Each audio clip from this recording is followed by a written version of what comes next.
partner.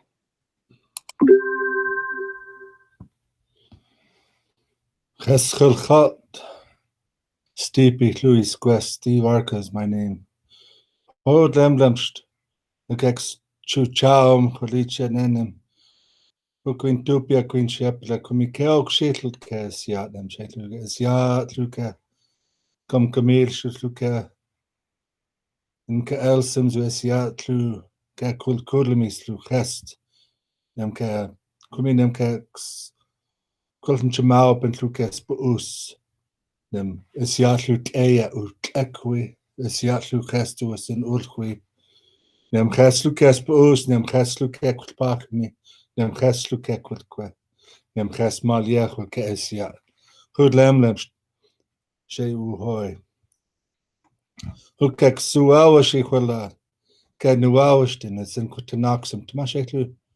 Tlut se Esia luka skut keilich is Jimmy's keilich as uawa she lu. Kutli sperlich lu sedlich lu. Dat ayaken lu to nachen lu. Some teo sedlu. Sin chumenes jitsui Esia lu. Kes sedlich. Yet who hate now chu canua was to know. Kex quaitly mystic will shake, kex quaitly mystic, shake you caculimis, kex quaitly mystic will canua was the neck. Nemka es ya, us was she commit, nem will share what's hey, hoke es ya. Who shoot scasepo, ut set neslu to America, nem shake as knockwis. Ko nakwis lu ken wawisten hoi ho hek now ko stem se kex titia kex quaitle misti ko ken wawisten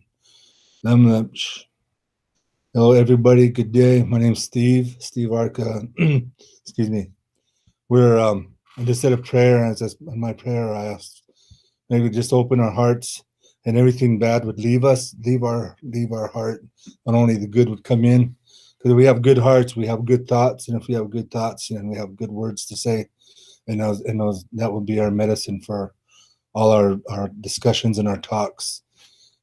As teachers, you all know that it's really important for us, for people to be listening to us and that we can hear, and the words should be good, good teaching for everybody. We're talking about our language today. It's important. Our language is important to us because it was taken from us. It's something that was taken from us and it was stolen from us, and that we're fighting to bring back and to bring to our people so that all our people can speak it again. Right now, I'm going to pass on to Milani Sandoval.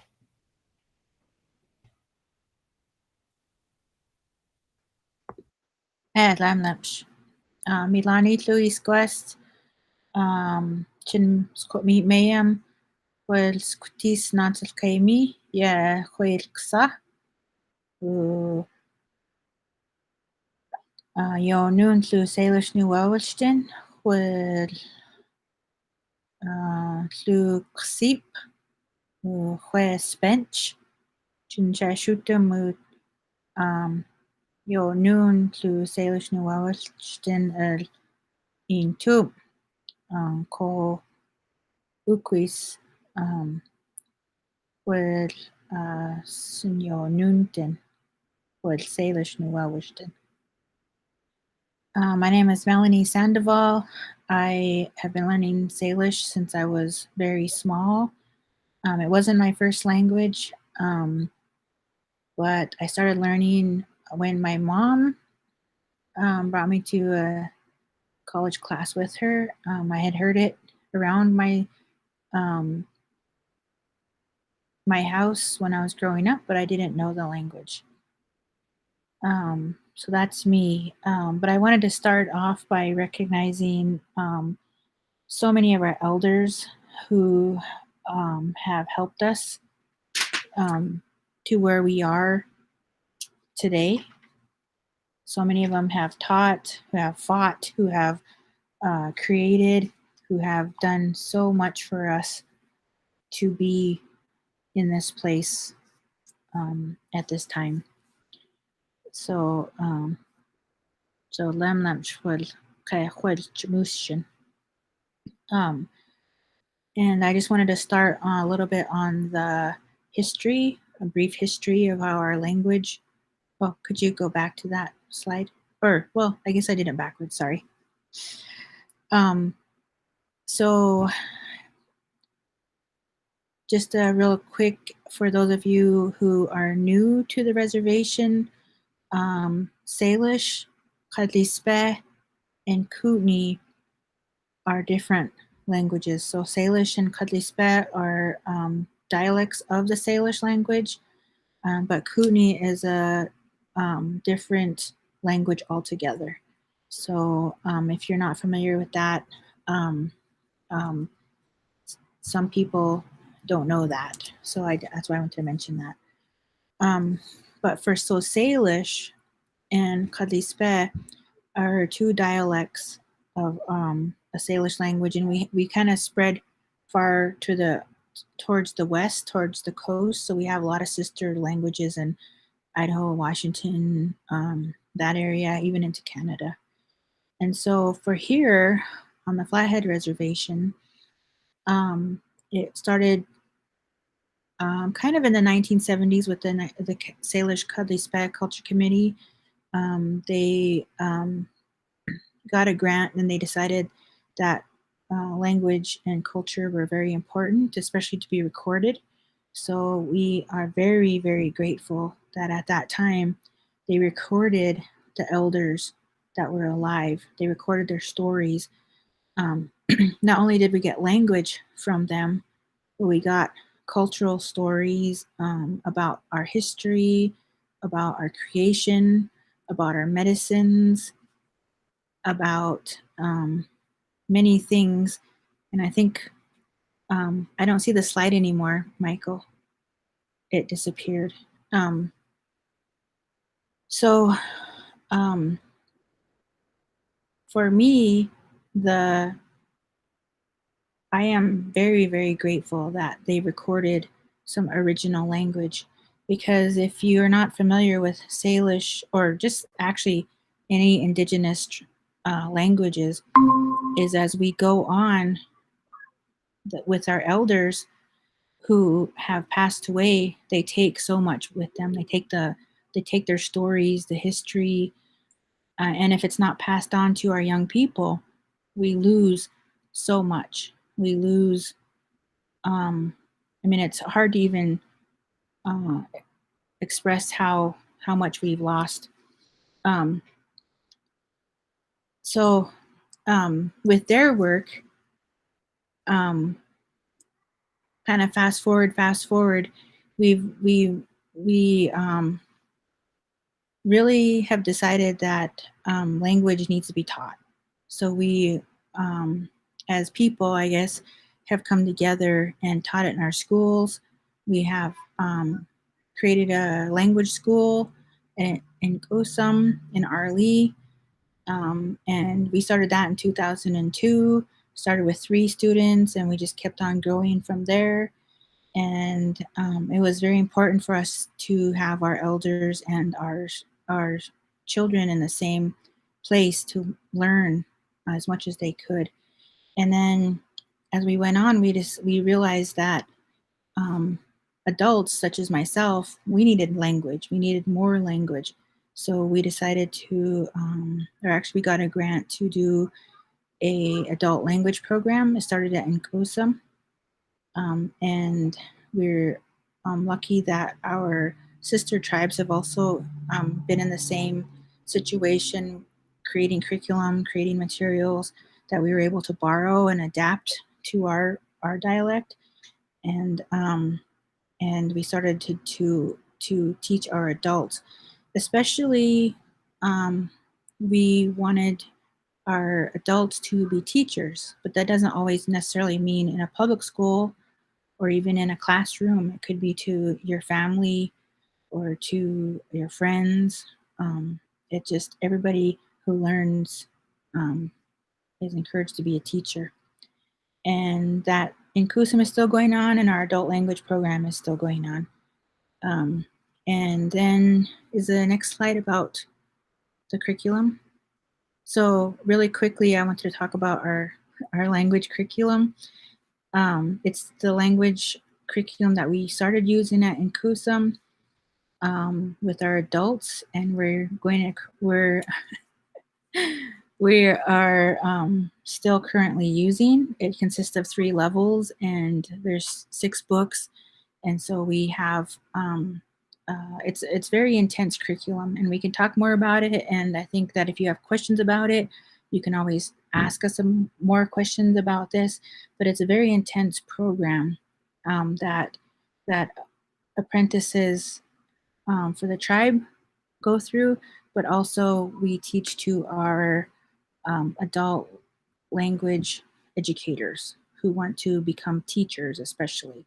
So with that program, that's currently at SKC, people have that option to learn as much as they can. So I guess Rosie can talk about that next.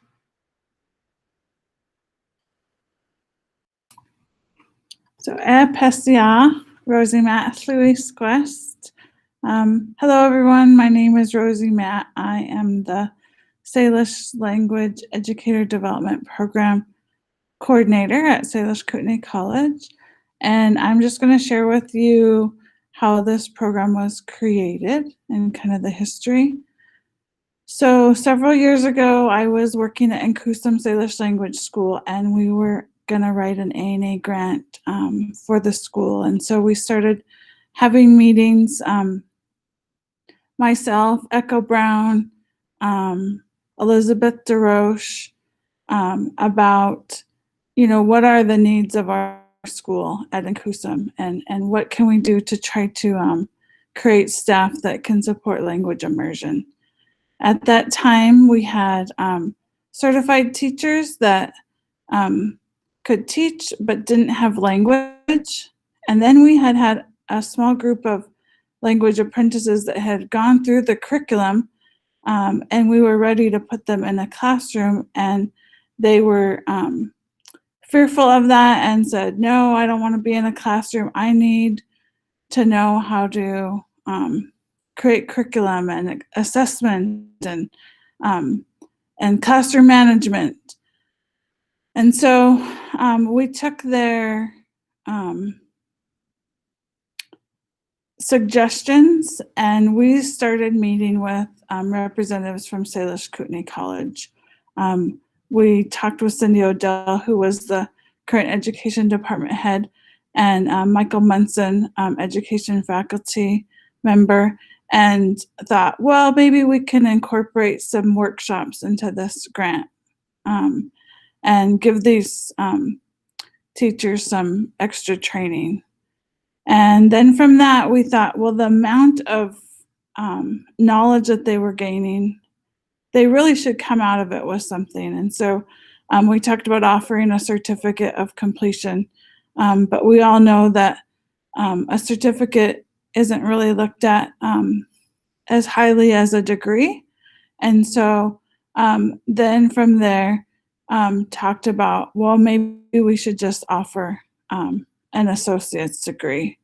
And so through that partnership was kind of the birth of the Native Language Teacher Education Program, degree program here, and started that that partnership.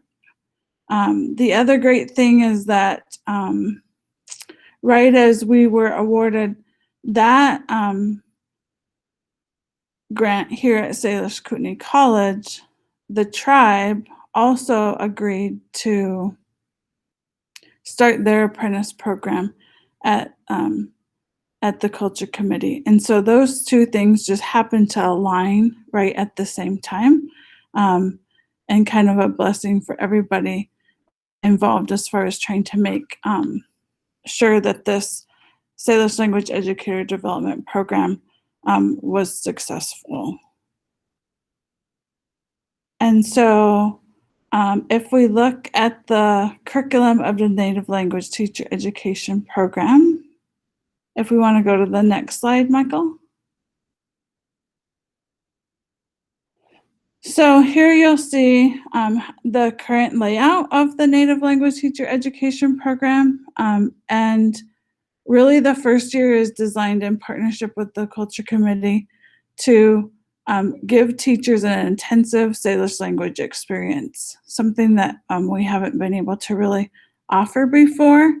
In addition to adding all of these theory classes and education classes, we really, for the first time, have a leveled language curriculum with credits that is comparable to the amount of classroom time that they are learning language. And so they are in a 1-year full intensive program, and then 2 years of teaching methods, Salish language acquisition, and just anything that we can do to support them in becoming effective native language teachers. What we have learned from this is that it is a super strenuous program, intense. Our students not only go to language classes all day, but they take these education courses and general ed courses in the evenings and weekends. And so I always say our students are probably the hardest working students on campus, but they're also the most inspiring too. And we always have to keep them motivated. And in fact, the program is so credit heavy that we are talking about expansion to a bachelor's degree because it wouldn't take very much more credits to make a bachelor's degree program. And so our current students that started with the very first cohort are in the 3rd year. And so this spring we will have the first graduating class of the NLTE degree program. And so I guess if Micah wants to expand a little bit more on the classes and the development, that would be great. Absolutely, Rosie Lemlem. So as Rosie explained, the exciting thing is that even though our students will be graduating with their associate's degree, as she talked about, they will have had so much educator preparation by that point that they will be nearly prepared nearly as much as any elementary educator will have been as well. And as far as specifics in educator preparation courses.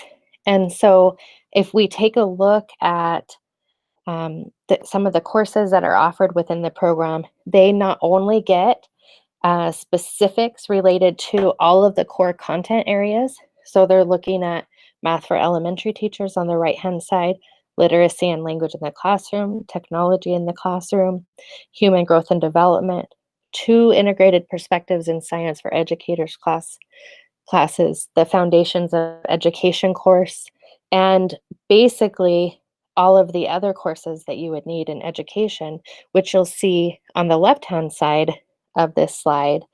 So parent and community partnerships and NLTE, Native Language Teacher Education, focuses specifically on working within tribal community contexts and in language community contexts, but working with parents and the community in those contexts specifically.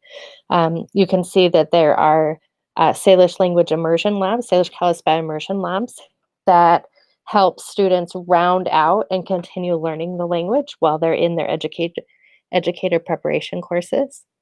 Dual language learners theory and practice of language acquisition focuses on providing a foundation for our NLTE students to actually gain a base knowledge in theory, language acquisition theory, and so they can begin to look at what they're doing and how they're doing it. Then they also get 2 specific classes in Salish and Kalispel culture, and as well as in music. Our curriculum planning and assessment course is focused specifically for culturally and linguistically rich contexts.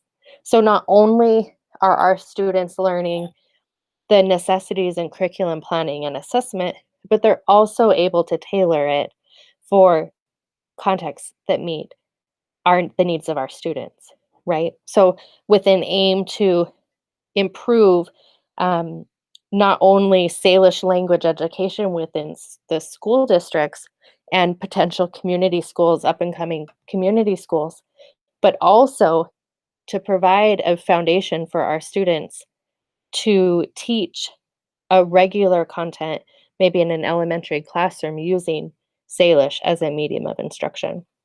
So if we can continue, you can see that Indigenous STEM education for dual language learners and immersion classrooms, that's the STEM methods course that they take. That covers all of the basis for mathematics methods courses, science methods courses, technology methods courses, and it includes it in our culturally specific ways of being centered on our seasonal routes. Students in NLTE also take teaching reading and writing in the DLL classroom, so the dual language learning classroom. So that's tailored specifically to, once again, dual language contexts. The final courses, which are really exciting for us, and we actually will be beginning the first of this fall in just, I think in 2 weeks, Barry Moses will be teaching our first promising practices in native language teacher education methods. So there are a 1, 2, and 3. There are 3 courses in that series, and those courses will be tailored specifically to actually focusing on how and what you teach within language learning context. So these are courses that are introducing to our students specific strategies such as TPR, TPRS, and other models using story within teaching methods and using other specific strategies for language education.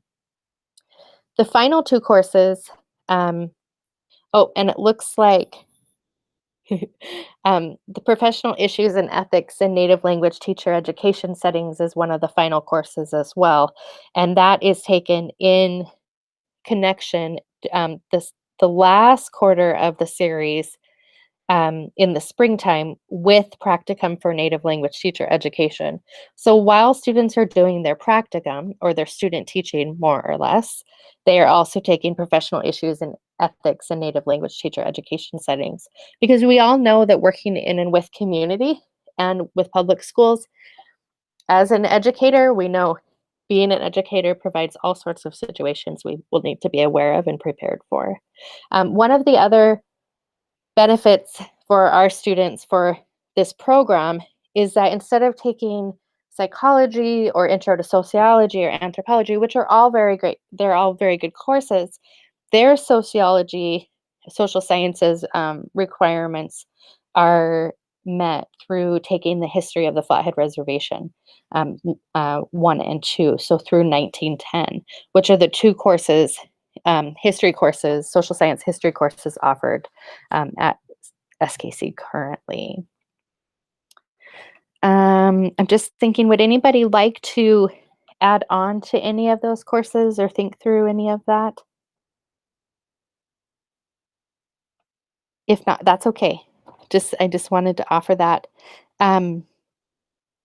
So as we are here now, as Milani talked about and Rosie talked about and Stipe will talk about and demonstrate for you very shortly, the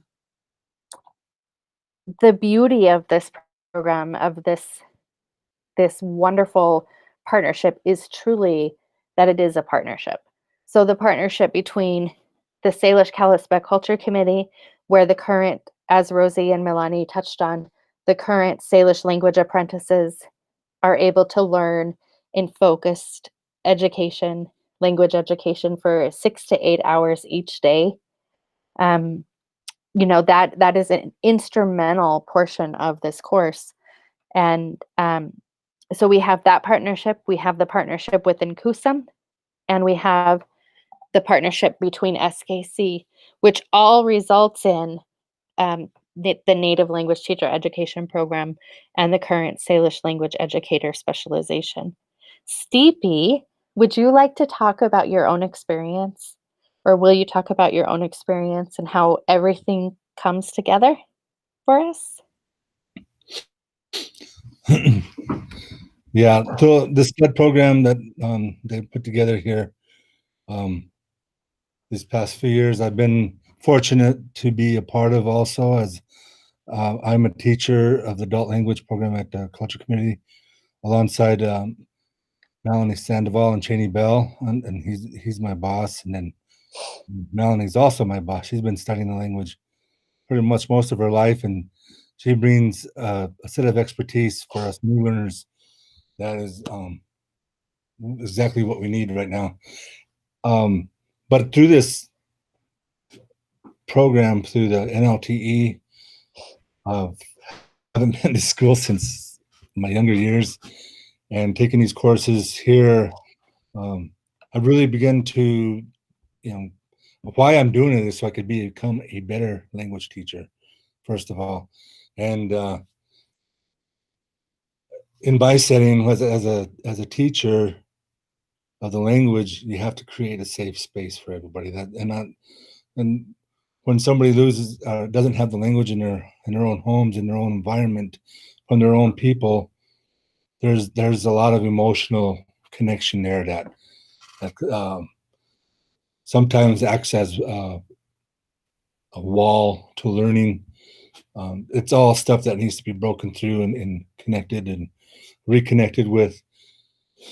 So it becomes very emotional. There's a lot of different things. So to pick up different teaching techniques, to understand being very well prepared as you come into class, you have everything laid out. You have plan A, B, and C.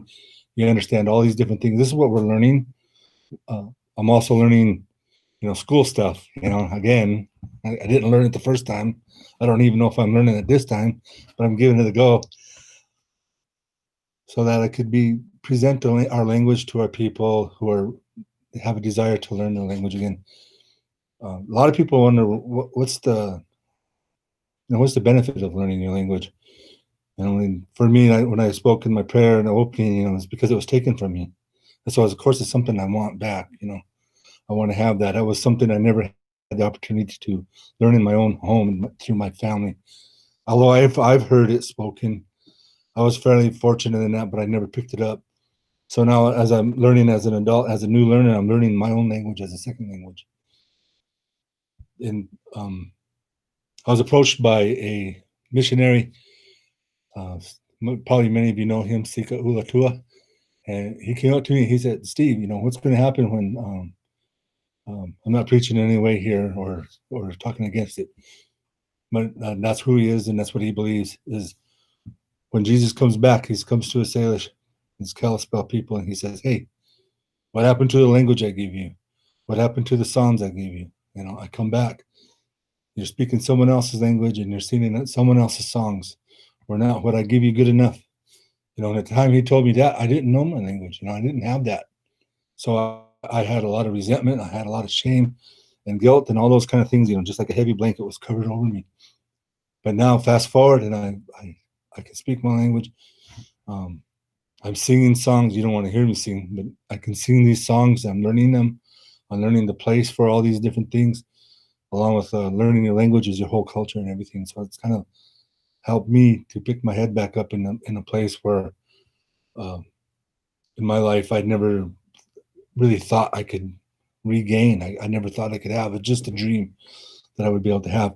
Now we want to instill this in our children and our own people here on this reservation, here in our homelands, so that they can have this and grow up with another identity of who they are, not another identity, but their true identity of who they are, and reach this world with it being educated by who we are and the world that we live in, and become more productive people in that. We all see the problems that are out there with the drugs and alcohol and everything that's going on in this crazy world, and this sickness that's going on. So we need a lot of real smart and bright people out there, and this is one way. This is our contribution to that, and this is our plan of attack. And I hope you welcome it. I hope you welcome our students and our children with open hearts and nothing but goodness. Thank you.